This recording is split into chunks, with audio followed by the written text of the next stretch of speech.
What's up guys, and welcome back sa ating channel. So for today's video guys, siset up tayo dito ng 4 subs with 2 mid-high. So ito yung dinala natin guys, Joson San 2.0 pala to, dala natin. So isang power amp lang para sa 4 na sub natin. Tapos mixer. Yan guys, yung Joson Jet 6 channel mixer natin.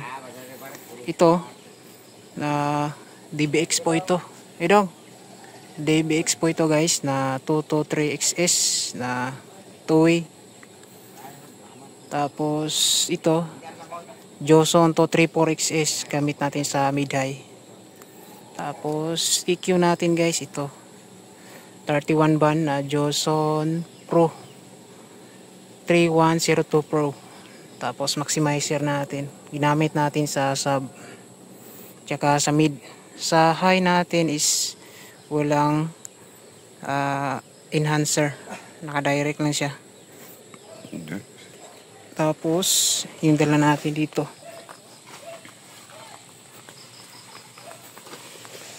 so ito guys, 4 na MCBD 18, pantay na po yan. 4 sa baba yung 4 mags, sa taas 2 mags lang. Tapos yung bullet D12 nasa taas ay stage 12. Tapos tweeter is 300 watts lang mga guys. Una kaya kaya. Una kaya kaya. Ay!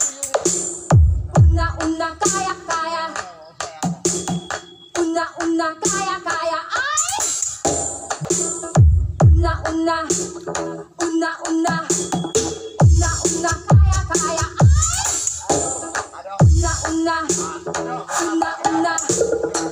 Una kaya kaya. Ay!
This is the mix of Mac Gerde.